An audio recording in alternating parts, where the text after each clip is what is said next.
Let's move on to a review, shall we? Here is the tale of the tape. The Crew came out in 2019, though it did not make it to our shores. The English language version did not really come out until 2020. And the designer is Thomas Singh. The artist is Marco Armbruster, and it is put out by Cosmos for most people. The full title is The Crew, The Quest for Planet 9. Jake, tell us about this game. What are we doing in this game? Yeah, this is a fantastic game. So this is essentially a cooperative trick-taking game. And it really is, you're working together to make sure certain players on your team get certain tricks, as opposed to always trying to get it yourself, for example. And it becomes extremely complex as the conditions for how the tricks are taken, what order they're taken in, and by whom they can be taken, get very intricate, so that you really have to work together with your other teammates. However, the sort of MacGuffin here is you can't really discuss anything at all. Your communication is limited to really one piece of information per turn, per person. And we can get into the specifics as Tom goes over the actual play, but you're limited to this one piece of information each. And based on that, and also previous plays, you start to make manipulations of the cards that you play so that each trick goes to where it's supposed to go. Yeah, very good. Very well done. And it's all set within a world in which we are all crew members on a starship. On a spaceship, yeah, right. A starship, yeah. I'm trying to work together. Although I'll be honest with you, of all the games I've ever loved, this is the one where the skin matters the least to me.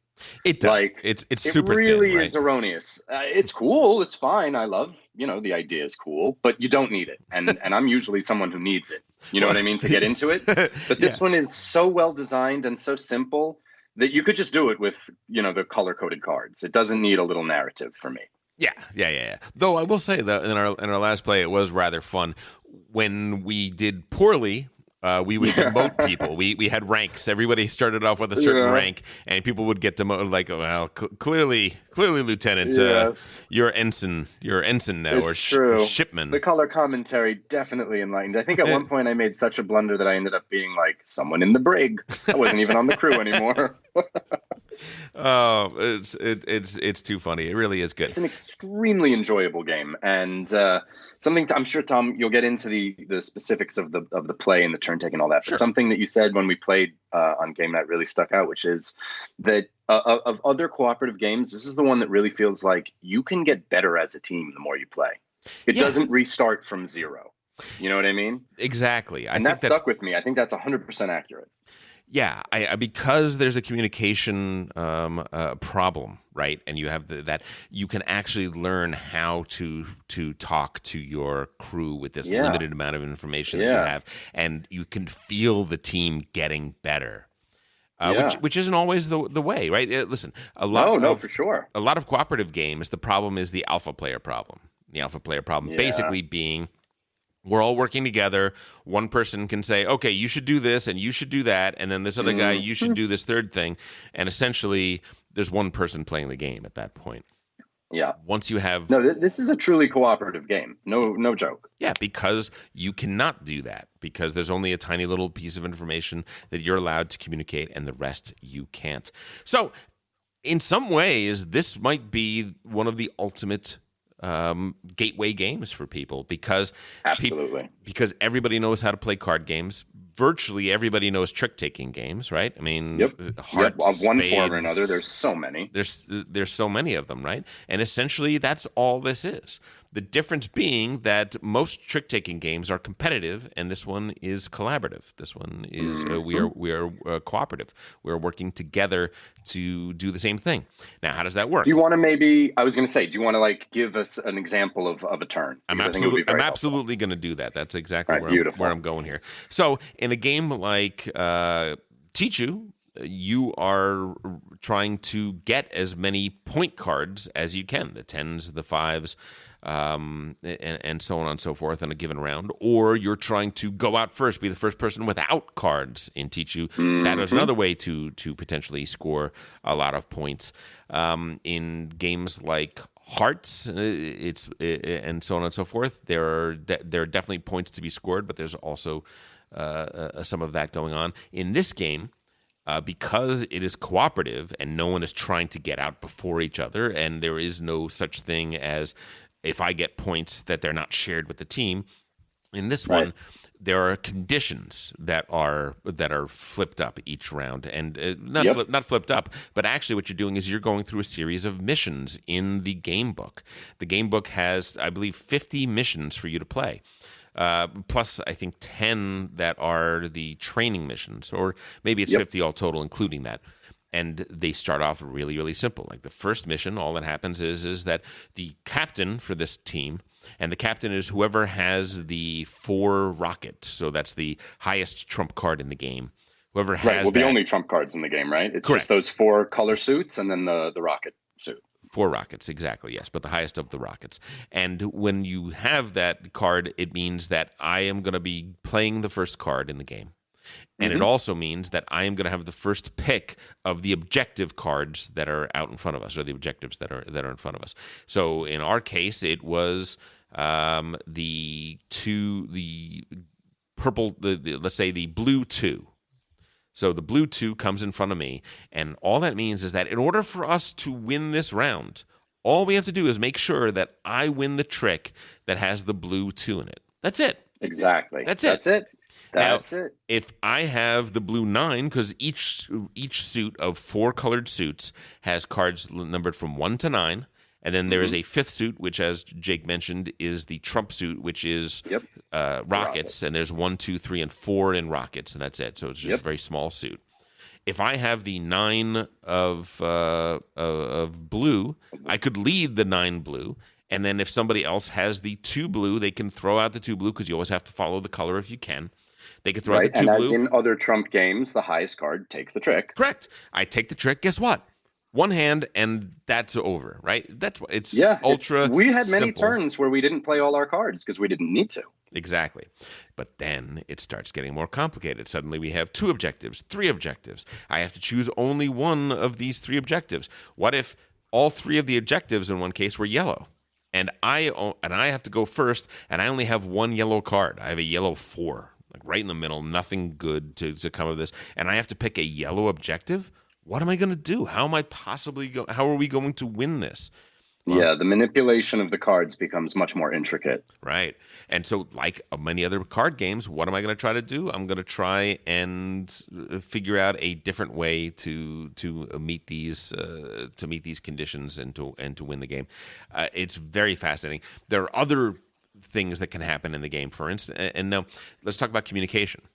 Because we're allowed to communicate. In that case, when I have a yellow 4 and I have to choose one of these 3 yellow conditions to win, so I have to win with the yellow 4, what I can do is before we play a round, I can say, I'm going to communicate. And I take that card out of my hand, I put it down on the table, and show everybody face up for everyone to see. Face up for everybody to say, so everybody can see the yellow 4 is out there. And then I have a communication token. And with that communication token, I can put it one of 3 places only. I can put it at the top of the card, which tells everyone that the 4 is my highest yellow card. I could put it at the bottom, which says that 4 is my lowest yellow card. Or I can put it dead center, which tells everyone the 4 is my only yellow card. Exactly right. And can I just jump in with one more blip that I'm sure you would have got to, which is if you don't have the color card that the trick is led with, you can put out any card you want. And this often comes in as a way to manipulate the direction of the flow of the cards. Exactly right. So with that information, though, it's surprising how much you can communicate to somebody, right? You can communicate a ton of information when they need to know. So when I put out the 4 and I put it in the center, my communication token in the center, I'm telling everyone, hey, everybody, we're in trouble here. Tom only has 1 yellow card, and it's the 4. Yeah. And he just took the yellow 1 as his win condition, right? So Yep. we have to try and play, if at all possible, to make sure that Tom is going to be able to get that yellow That 1. card. So we all have Yeah. to play low for the first round. It also tells other people some other things. Like it tells people, okay, that means the rest of the other 3 players, or you could play from 2 to 5 players for this game. I recommend 3 and 4 players. It plays best at 4. It also plays pretty good at 3. I've played 3 and 4, and I thought 4 was. I mean, I loved 3, and then when we all played as 4, it was way better. Yes. Way better. Yes. 5 is probably too much. There's a little too much randomness and craziness that happens. 4 is the sweet spot. I think that is absolutely true. Yeah. There are other conditions that can come up. So one mission says somebody is sick. So the person who's leading, who's going to be the first person, has to ask everybody, are you feeling sick or are you feeling well? And everybody looks at their hand and sees if they've got a bad hand of cards or if they have a good hand of cards, right? Or do they have mostly high cards? And what cards? does being sick actually mean, trick-taking wise? It means that you must end the round taking no tricks. Exactly. Which is great, right? It's really clever the way they delineate different win conditions. I mean, even just that there are an order. Sometimes if you have, like, let's say 3 players each have a win condition, they'll show you which one has to go first. And that can really throw a wrench into things if you have the wrong cards. You have to really think carefully about how to manipulate who goes in which order. That's right. Extremely fun. Sometimes a card is said that, okay, this victory condition must be met last. This one must be met first. Sometimes these can be in any order in comparison to the other ones, but this one has to happen before this one happens. There are communication difficulties where all of a sudden everybody has to flip their communication token over to the red side. And what that means is you can put out a card for everyone to see, and you have to put the red token on it, but you can't indicate whether or not what you're telling people is that this is the highest or the lowest or the only. Or your only, yeah. You can't communicate it's interesting because in our session, I don't think we encountered, I mean, we had some losses, but I don't think we encountered a scenario where mathematically it was an impossibility. Whereas when I played the first time with just 3, we had that a couple of times. Granted, we made it up into the 30s of missions, and they got really intricate and complex. And there was a couple of times where no matter how many times we reparsed it over and over, there was no way. There was just like, and I think that's actually really interesting that they would create a mathematical problem that couldn't be solved. Like you're screwed. There's no way to work around that win condition. I kind of appreciate that. Yeah. I think it's usually possible. I think it's always possible. Sometimes you will mess up, and when you mess up, guess what? You just do the same mission again. You shuffle up the cards, deal them out, and you try again. And I think with the play that we just did most recently, I think we did 20 missions. Oh, no, we did 10 missions, and we played a total of 19 hands or something like that. So it took us almost two missions per mission to get it right. Is that good? Yeah, Is that but bad? Couple of those, it was average. I mean, literally average. But I think a couple of those were like literally just silly blunders. I know me and Paul both pushed the wrong button on the computer at one point, and that cost us a round. Yeah.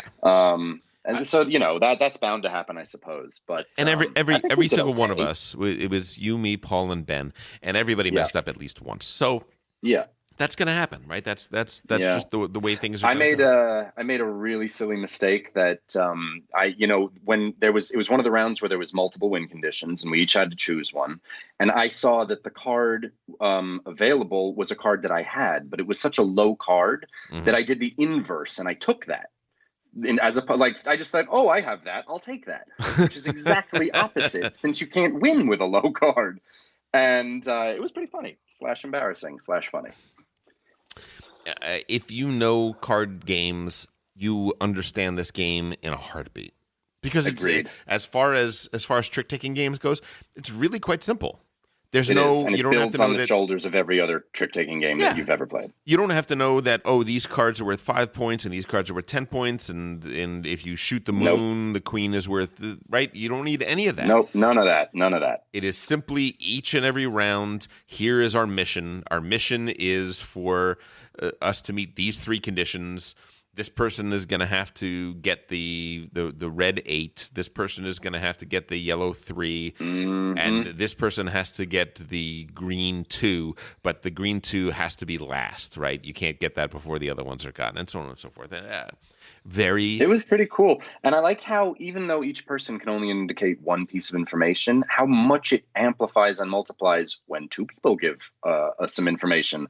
All of a sudden, it's not just 2 pieces of information. Like, it really builds an idea of what needs to happen with one thing each. I was impressed by that. Deciding when to, and by the way, in some missions, it'll say there is you're passing through an asteroid belt, and communication is going to be cut off for the first 3 rounds of the game. So you have to go through 3 entire turns before anybody can put out any information. Yeah. Sometimes will happen, right? Sometimes you'll have missions in which one person has to try and win, a lot of tricks, right? They all of a sudden, instead of each person having one goal, one person has to have all of the goals.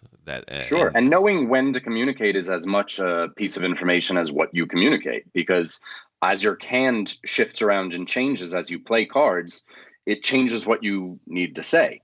Yes. If I have two left of a suit of a color, and what I really want to say is I only have 1 left, well, obviously I have to play one of those before I can say that. So that was another interesting piece of it. I really appreciated. Paul, I think, was the one that did that the best. There was a moment when he had to wait a certain amount of turns before he could say something, but once he said it, it made everything perfectly clear for me. Yep.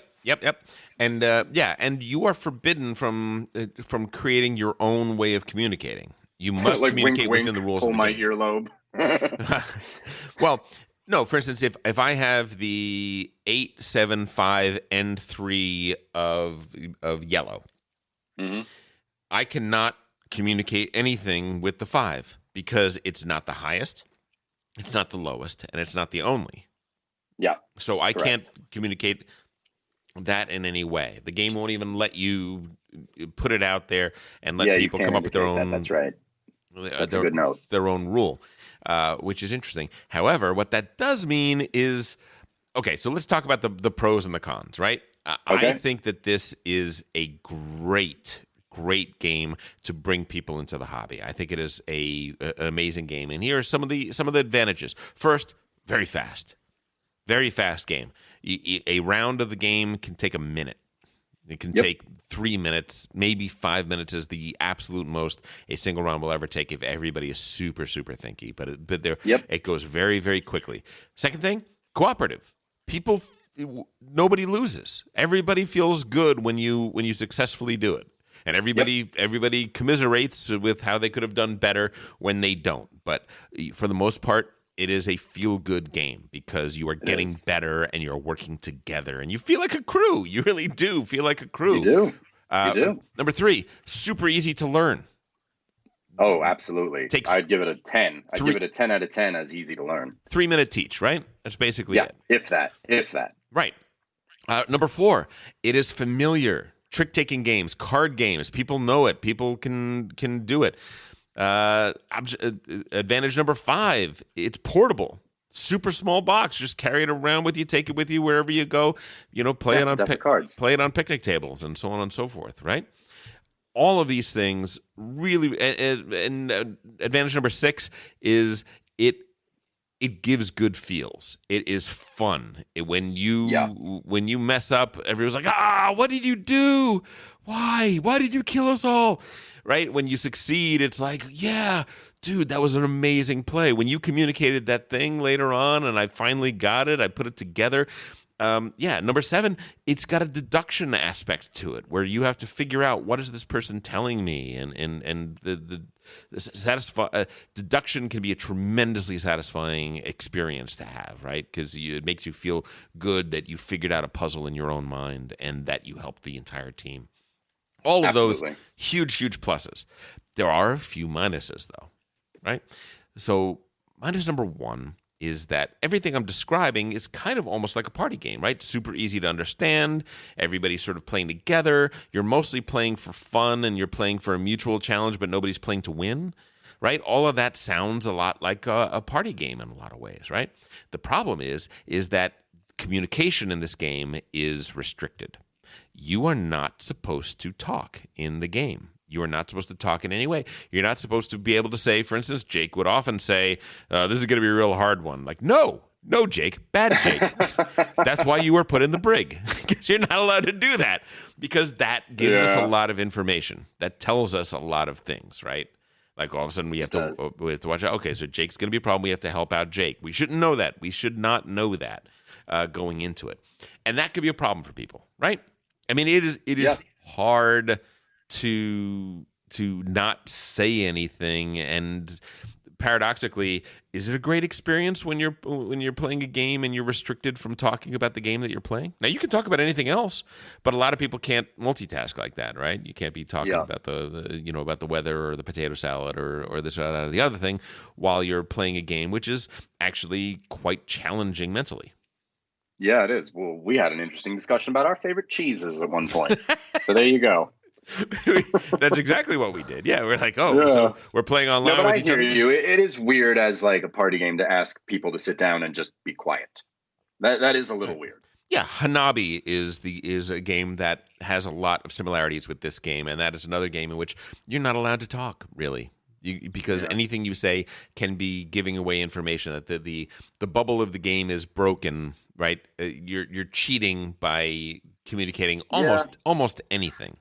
You know what I'll say though that tempers that as a problem for me is that I think it's kind of like a little bit of I mean, obviously it's a rule, but I think among a group of friends, they can kind of decide for themselves how much they want to sort of cheat in a way by talking, because if it makes it a little more fun to just be like, oh my God, this is going to be a hard one, that somehow gives information, maybe that's okay for that group. Maybe they're not going to play it perfectly the way it's meant to be played, and you can still enjoy it 100% the way it's meant to be, if you know what I mean. Right. I mean, the interesting thing about it is that if you're playing a game like Hearts or Spades, you're not communicating anything about your hand. You're not doing that at all. But you're not doing it because you want to beat the other players, right? Yeah. You don't want to give away any information. So it only becomes a problem in a cooperative context, right? It only becomes a problem when you're all working together, which to me is actually a really nice thing about the human condition. Like, sure. The whole thing turns into a spoiler alert, essentially. Yeah. The moment we're playing together, all of a sudden we want to talk about our hand and we want to talk about how this is. We're desperate to help other people by letting them know where we're at. Yeah. Therein lies the rub. Which is kind of cool, right? Juxtaposition. Totally. Yeah. So in reality, if I'm playing Hearts, I'm never talking about the game. I'm always talking about something other than the game if I'm having conversation. So why, in this one context, is it a problem? And yet, it kind of is a problem. It's a little bit of it's not a big problem. It's not a problem for every group, but for some groups, it's going to be a problem. When I play this with my family, there are certain family members, I'm not going to say who, they cheat the Dickens in this game. They cannot. Well, okay, so really what you need to understand that you all have to be on the same page with how much you want to cheat. That's really what has to happen. Because if one person wants it to be absolute silence and somebody is saying something like, that's the card you played, then it's not going to be as fun. Yes. There, and unfortunately, I ended up taking being the ump. The umpire, the stickler. Stop that!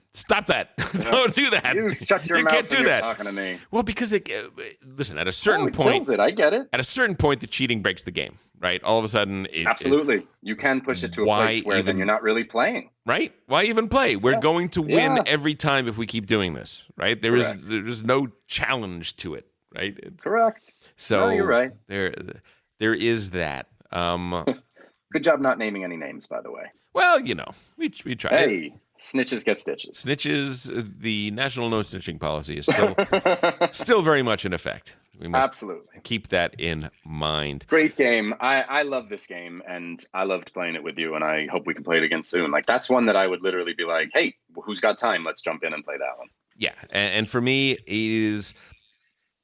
there are games that are good gateway games that are kind of problematic for really experienced gamers to play. Right? That's kind of like, oh, sure. I'm stepping down to play this game, this sort of simple game that I know you're going to like, but I'm not really going to like it that much. This is one of those few games that can really be something where I'm playing it with a bunch of newer players. They're loving it, and I'm still loving it. Because it is, and that's a special place. Absolutely. No, it was good. I literally give it a 10. I think for me, that's on my list of like favorite games. By the way, incredibly expandable. People have put out their own missions for the game. There are all sorts of missions that are available, which have just basically just different card combinations and different rule combinations that make the game eminently replayable. And you should definitely check it out. We, Jake and I could not more highly recommend The Crew. Absolutely. You probably heard a bunch of people talking about The Crew this year. This is why. It really is amazing. Hey, if you enjoyed that video, you very well might enjoy the other videos you now see being suggested to you on screen. Also, we'd greatly appreciate it if you could like, share, or subscribe to our Game Brain channel. Thanks so much.